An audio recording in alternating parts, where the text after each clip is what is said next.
बिस्मिल्लाहिर्रहमानिर्रहीम, अस्सलाम वालेकुम। मैं प्रोफेसर डॉक्टर अंजुम रहमान। आज हम आपसे डिस्कस करेंगे कि बहुत सारे इनफर्टिलिटी के पेशेंट जिनकी कंसेप्शन होती है आईवीएफ के बाद, और वो इस बात पे बड़े कंसर्न होते हैं कि डॉक्टर साहब आगे जो हमारा अगला बच्चा भी है वो भी आईवीएफ से होगा, या आया जो हमारे बच्चे होंगे उनके अंदर भी ज़रूरी होगा कि वो आईवीएफ ही से बच्चा हो, यानी कि वो ख़ुद बच्चा कंसीव नहीं कर सकेंगे। देखिए, पहली बात तो ये है कि आईवीएफ की बहुत सारे इंडिकेशन होती हैं मेल पार्टनर के अंदर, यानी कि शौहर के अंदर कोई ऐसी वजहें हों जो हमें लगता हो कि जी ये बच्चा नॉर्मल तरीके से और उस तरीके से नहीं हो सकता, तो फिर हम आईवीएफ करते हैं। या फिर फीमेल के अंदर कोई ऐसा इशू हो, यानी कि समझे कि दोनों ट्यूब बंद हैं उसके, या हमें लगता है कि प्रॉपर मल्टीपल टाइम उन्होंने ट्रीटमेंट ली, उसके बावजूद उनके अंडे बहुत अच्छे नहीं बन रहे हैं, या हस्बैंड के अंदर कोई ऐसा प्रॉब्लम हो कि हमें लगे कि जी ये नॉर्मल तरीके से कंसीव नहीं कर सकेंगे, इवन ये आईयूआई से कंसीव नहीं कर सकेंगे। ऐसे केसेस में हम इनका आईवीएफ करते हैं। यूजुअली जिन पेशेंट का हम आईवीएफ करते हैं, अगर उनके अंदर ऐसी केस हो जिसमें कोई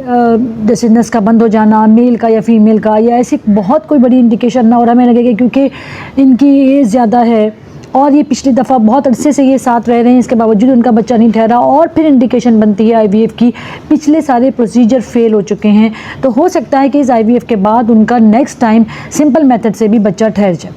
अब बात ये आती है कि क्या ज़रूरी है कि जो लोग कंसीव करते हैं आफ्टर आईवीएफ उनके जो औलाद है वो भी आईवीएफ पे ही एंड अप होगी, या उन्होंने भी अपने बच्चों के लिए आईवीएफ ही करवाना पड़ेगा, या वो भी बेऔलादी का शिकार हो जाएंगे? ऐसा बिल्कुल भी नहीं है। हर पेशेंट अलग होता है,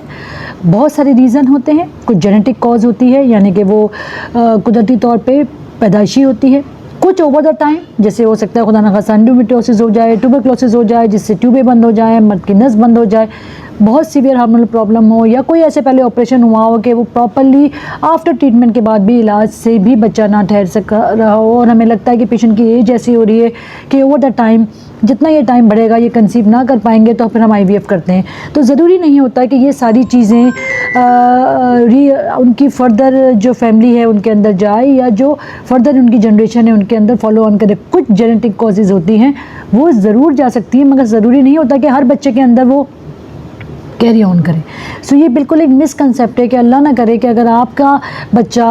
आपको ऐसी कोई रीज़न थी जिसकी वजह से आपकी प्रेगनेंसी आईवीएफ के बाद हुई, तो आपकी फर्दर जनरेशन में भी इनफर्टिलिटी कैरी ऑन करेगा, या वो भी बच्चा आईवीएफ या किसी इसी तरह के आर्टिफिशियल रिप्रोडक्टिव टेक्निक से कंसीव करेंगे। डिपेंड करता है कॉज क्या है, ट्रीटमेंट कितनी जल्दी हुई, क्या रीज़न था आईवीएफ का, और उसके बाद उसका आउटकम क्या हुआ। ये बहुत सारी चीज़ें इस पर डिपेंड कर रहा होता है। बट अगर बच्चा बिल्कुल हेल्दी है, बच्चा नॉर्मल है, उसके बाद उसकी ग्रोथ नॉर्मल थी, कोई ऐसी रीज़न नहीं था, तो डेफिनेटली फिर नहीं समझती मैं कि ऐसा कोई वजह होगी कि खुदा न खास्ता आपके नेक्स्ट जनरेशन में ज़रूरी होगा कि या अल्लाह न करे वो इनफर्टिलिटी का शिकार होंगे, या उनको भी आईवीएफ की ज़रूरत पड़ेगी। इसके साथ ही मैं इजाज़त चाहती हूँ। पाकिस्तान जिंदाबाद।